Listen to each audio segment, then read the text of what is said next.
Se ka qenë ndjesia është e papërshkruajshme, unë dhe njerëzit e mi që kemi ardhur nga Shqipëria për homazhet, nuk e besojmë dot akoma, më duket e pabesueshme.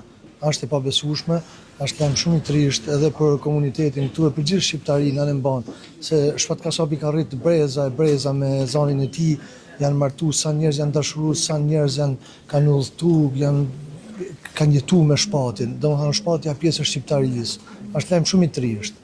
Shumë lajm i trisht, ngushëllimet e mia familjes tij, komunitetit të Tetovës, shqiptarisë anë mban. Takimin e parë, me Shpati, jo, maj dhe bisedën e fundit që kena pas në telefon, po se kemi flitshim disa herë, po takimin e parë me Shpatin, atë pozitivitetin e vet jemi taku te mikrofoni i artë në 2005-ën, te Hotel Tirana Internacional, ku kemi qenë të ftuar nga Radio Plus Dyshi, edhe ai pozitiviteti i tij, edhe domethënë kontakti i parë ishte shumë pozitiv, shumë i buzëqir, shumë me social, me u njoft me një mënyrë, me u prezantu me një mënyrë miqësore, jo me ata që vret, që kanë artistat, me këta urrejtin e me këto intrigat. Shpati si ka pas, ka qenë krejt e kundërta, duke qenë se ka qenë i sigurt për veten e vet se kush ka qenë.